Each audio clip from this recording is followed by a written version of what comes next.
ازيكم عاملين ايه؟ اخباركم؟ يا رب تكونوا بخير. حلقة جديدة مع برنامجكم الكرة مع حاتم على عدي وشوت. طبعا هتلاقوا الحلقة ان شاء الله على صفحة عدي وشوت على الفيسبوك وعلى قناة عدي وشوت على اليوتيوب. اهلا وسهلا بيكم بعد طول غياب، ولكن احنا ما غبناش قوي. يعني اللي بيتابعنا على الفيسبوك الحمد لله كنا بنحاول نغطي كاس العالم من اخبار من نتائج مباريات، وفي نفس الوقت عملنا كده يعني كام حلقة بسيطة مع لايف عشان المنتخب طبعا المغربي اللي حقق زي ما احنا كلنا شفنا يعني انجاز كبير جدا، وخد رابع العالم في انجاز تاريخي للكرة العربية والكرة المغربية بالاخص.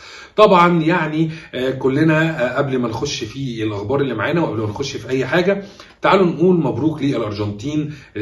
طبعا بطلة كاس العالم على الديك الفرنسي. ليونيل ميسي بيدخل التاريخ من اوسع ابوابه. خلاص الراجل عمل كل حاجة في الكرة العالمية، الاسطورة ليونيل ميسي. وفي نفس الوقت مش هننسى ان احنا نشكر قطر الدولة العربية على مش عارف يعني مش لاقي جملة او مش لاقي كلام اقوله. بصراحة كان جمال في التنظيم، كان جمال في الختام، حتى في توزيع الميداليات. اول مرة اشوف ستيج على هيئة لوجو البطولة. كان عاجبني جدا جدا حفل الختام، زي ما كانش عاجبني حفل الافتتاح. وانا لسه عند رأيي حفل الافتتاح كان بسيط جدا جدا جدا، لا ينمو يعني مش افتتاح كاس عالم، ولكن الختام او زي ما بيقولوا ختامها مسك. كان ختام رائع جدا جدا جدا، وبالختام تفوز الارجنتين بكاس العالم ويدخل ليونيل ميسي يعني التاريخ من اوسع ابوابه. سيب بقى كاس العالم واللي حصل في كاس العالم، وقبل ما نسيب لازم اشكر الباشمهندس ايمن، وده مسؤول الديزاينر عندنا على صفحه عدي وشوت. الراجل يعني بصراحه كان اول باول يعني ميعاد المباريات والقنوات اللي بتنقل، وفي نفس الوقت الاخبار، وكانت الاخبار الحصريه بتاعت كاس العالم، وفي نفس الوقت كنا بنحاول نتابع اخبار الدوري الممتاز اللي كان شغال مع كاس العالم، واخبار طبعا الانديه. فانا من هنا بشكره على المجهود العظيم اللي كان عامله معانا او اللي عمله معانا على الصفحه، ومستنيين منه اكتر واكتر. وفي نفس الوقت ما ينفعش ان انا اعدي كده وما اشكرش الباشمهندس ابراهيم برضو مسؤول المونتاج والراجل اللي بيعمل لنا حلقات الجميله. وبصراحه برضو عملنا حلقه في كاس العالم يعني كانت حلقه جامده جدا، فانا بشكره برضو. يعني بشكرهم الاثنين من صفحه عدي وشوت على الفيسبوك وقناه عدي وشوت على اليوتيوب، ومستنيين منهم المزيد ان شاء الله. وتعالوا كده بعد ما شكرنا الناس وبعد ما هنينا الارجنتين، تعالوا نخش ليه اخبارنا سريعا. هنبتدي النهارده من اخبار نادي الزمالك. كلنا فاكرين طبعا زكريا الوردي، الراجل اللي فسخ تعاقد مع نادي الزمالك بطريقه وديه، والراجل اللي ساب الزمالك ومشي. طيب تعالوا نقول لكم بقى حاجه جديده خاصه بعدي وشو مع محمد عبد السلام مدافع نادي الزمالك. الراجل اللي محطوط على قائمه الانتظار، الراجل اللي كان بيلعب في الاتحاد السكندري. فالراجل برضو عايز يعمل زي زكريا الوردي ويفسخ التعاقد بالتراضي مع نادي الزمالك، وده احنا عرفناه من ناس مقربين من محمد عبد السلام. ايه اللي هيحصل المرحله الجايه وايه اللي هيحصل الفتره الجايه لسه هنشوف، ودينا ماشيين مع بعض وادينا هنشوف مع بعض. تاني حاجه نادي الزمالك يعني خلاص نادي الزمالك ماشيين يعني خلينا نقول ايه التاني في الدوري الممتاز. نادي الزمالك ماشي بخطى ثابته مع فيريرا. يعني نادي الزمالك بيفوز والدوري بيشتعل جدا جدا يا جماعه، اذا كان في القاع ولا في المقدمه، ومفيش مباراه سهله خالص يعني زي اللي احنا شفناه كده. بس طبعا في كاس العالم كانت حاجه تانية خالص خالص خالص. طيب ده كده فيما يخص نادي الزمالك. لا لسه في حاجه تانية. خلينا نقول لكم ان فيريرا طلب من اداره الزمالك 3 لاعبين. لعيب بيلعب مهاجم، ولعيب تاني قلب دفاع، ولعيب تاني جناح ايسر. فيريرا طلب ال3 لعيبه دول. طيب هل هو طلب بالاسم؟ قال لك لا، هو طلب بالاسم بس اللي هو مهاجم اجنبي، اما قلب المدافع والجناح الايسر عايزين تجيبوهم محليين هاتوهم. فدي كانت طلبات فيريرا مع نادي الزمالك. طيب نسيب نادي الزمالك ونسيب الدنيا كلها، وكالعاده مش هنمل يا جماعه ولا هنزهق لغايه لما نتكلم على نادي الاسماعيلي. نادي الاسماعيلي والتخبط اللي بيحصل في نادي الاسماعيلي ومش عارف ايه، احنا برضه في ظهر نادي الاسماعيلي وبنسنده بعد ما جه ايمن الجمل ومسك نادي الاسماعيلي، وطبعا جريده وجهوا له الشكر والراجل مشي. كانت النتائج مش احسن حال، يعني الراجل ما كسبش ورا مباراه، يمكن يكون تعادل مباراه ولا مباراتين، ولكن الكابتن ايمن الجمل جه ابتدى الاداء يتحسن. ابتدى حتى الكابتن ايمن الجمل يا جماعه اللي انا شايفه ان هو ابتدى يعني ايه يلاعب صفقات الاسماعيلي جابها. يعني بدانا نشوف فرشوط، بدانا نشوف يول اللي هو اللعيب الغاني، الراجل بيحرز اهداف. فابتدينا نشوف كده نادي الاسماعيلي، وان شاء الله يا ريت يسيبوا الكابتن ايمن الجمل يشتغل ويخش كده في المدربين. يعني الراجل يخش في دوامه التدريب، الراجل مش صغير، عنده 51 سنه.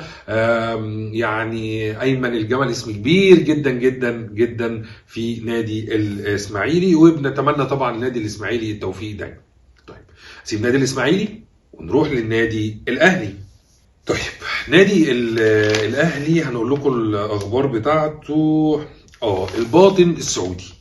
تعالوا نقول لكم بقى قصه قفشه كده من الاول للاخر، اللي عايز يعرف قصه قفشه. يعني خلينا نقول ان قفشه بيمر بظروف او مستوى متذبذب. في نفس الوقت جات للنادي الاهلي ضربه جزاء في الماتش اللي قبل فاركو، الراجل خد الكوره في وجود علي معلول اللي بيشوط اول واحد طبعا، وعمرو السوليه ومحمد شريف، بس كان طلع محمد شريف وطلع عمرو السوليه، فالراجل خد الكوره عايز يجيب جون عشان يستعيد مستواه. ولكن قفشه في الترتيب بتاع اللعيبه ما كانش هو رقم واحد، فقفشه دخل وشاط والكره جت في العارضه والدنيا قعدت ما قامتش ما قعدتش زي ما انت عايز تقول قول. طلع كولر في المؤتمر الصحفي قال لك انا مش عارف قفشه شاط الكره ليه مع انه هو مش الترتيب بتاعه. طلعت الصحافه وطلع كل الناس قعدت تتكلم ان قفشه خلاص ايامه معدوده في الاهلي، قفشه مش هيلعب تاني، قفشه عمل، قفشه سوى، قفشه. ولكن اللي وضح لنا ان كولر بيفكر مش بيفكر، هو راجل محترف. يعني ايه راجل محترف؟ وده الدرس اللي علمه كولر لكل المدربين. كولر في ماتش فاركو نزل قفشه اساسي، قفشه لعب الماتش كله عشان خاطر يعني قفشه ما يحصلش للولد، خلينا نقول تخبط اكتر ما هو فيه، ما يحصلش للولد مثلا نقول ايه تشتت. ف يعني بصراحه كولر له التحيه. طبعا هم وقعوا على قفشه غرامه، مش عشان كده بس، في برضو كذا حاجه في نفس الوقت. خلينا نقول ان قفشه دماغه يا جماعه مشغوله بالاحتراف، جاله عقد من الباطن السعودي، وخلينا نقول برضو انه جاله عقد من فريق تاني سعودي بس ما عندناش المعلومه بالظبط، وجاله عرض اسكتلندي. فالراجل برضو دماغه بتلعب، صغير لسه قفشه، عايز يامن مستقبله، عايز يروح السعوديه. خلينا نكون واقعيين يا جماعه، السعوديه فيها فلوس كتير، وفي نفس الوقت زي ما احنا شايفين كولر مش بيعتمد على قفشه اعتماد كلي، كولر ما عندوش اللعيب رقم 10. تمام، فعشان كده قفشه مستواه يعني متذبذب، في نفس الوقت برضه مشتت، في نفس الوقت الكلام اللي حصل ازاي اللي انتوا شفتوه واللي انتوا سمعتوا عنه كله في الاعلام. ولكن تحيه لكولر بيعلمنا يعني ايه احتراف. مش معنى كده ان انا اخد اللعيب واذبحه واطلعه بره وادخله جوه لا، انا وقعت عليك العقوبه، بس في نفس الوقت انا عايز استخدمك، او انا محتاجك في الماتش ده، محتاج فنياتك، فاستخدمه كولر في ماتش فاركو. طيب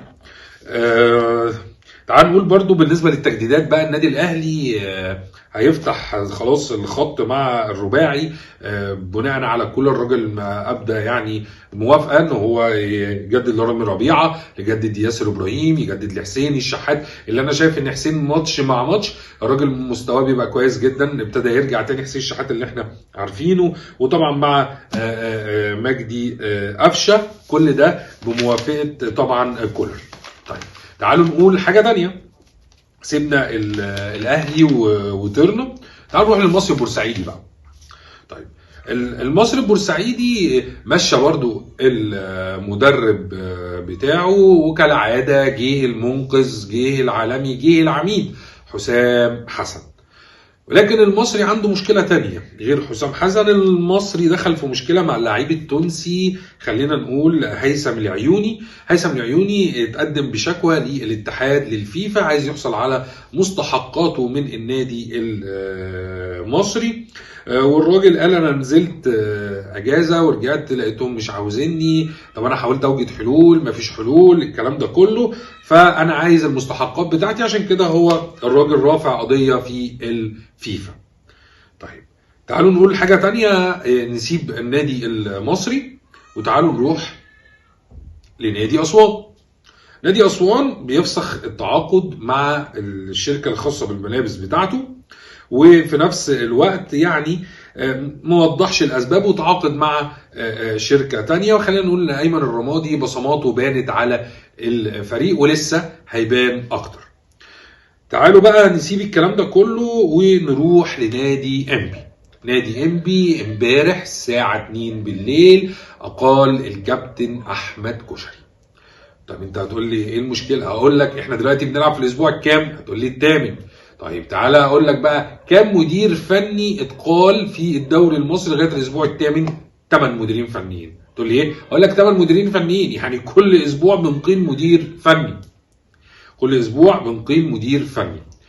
يعني اخرهم كان احمد كشري، قبليه كان الميدا فاركو، وجي مكانه الكابتن ايهاب جلال. وانا عايز اقول لكم انه ممكن تلاقي في السكه كده يعني كمان ماتش ولا ماتشين احمد ايوب حرس الحدود.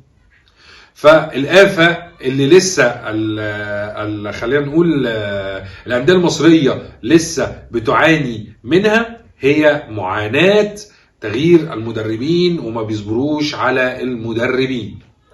طيب بكده تكون خلصت اخبار الدوري المصري. ولكن يعني قبل ما نخلص حلقتنا مع حضراتكم تعالوا نقول لكم كده على مشكله حصلت في اتحاد الكوره. يا ريت يا اتحاد يا كوره، يعني مش هقول نخلي عندنا دم او نقول يعني انتوا ما اتكسفتوش من المغرب عملته، ما اتكسفتوش من اللي السعوديه عملته، ما كنتوش قاعدين كده زينا محروقين. المنتخبين العملاقين بصراحه السعوديه كانت عملت مباريات رائعه من اللي هم عملوه، ولا المغرب من اللي هم وصلوا له. ده انا عايز اقول لكم بقى مفاجاه ان كروش في كاس العالم راح لجمال علامه قال له انا عايز بقيه فلوسي، انا عايز بقيه فلوسي. فقال له لان انت لو ما جبتش بقيه فلوسي انا هروح للفيفا وهرفع عليكم قضيه واخد بقيه فلوسي.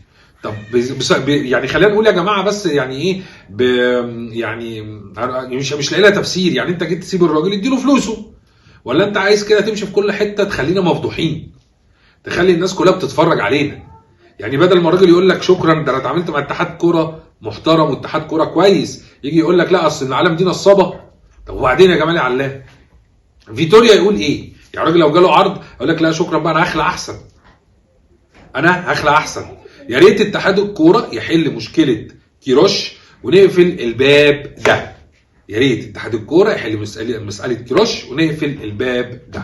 وبكده تكون خلصت اخبارنا في الحلقه دي والنهارده. واستنونا زي ما عودناكم الساعه 5 من كل يوم جمعه على صفحه عدي وشوط وعلى قناه عدي وشوط والكره مع حاتم، ننفرد لنتميز.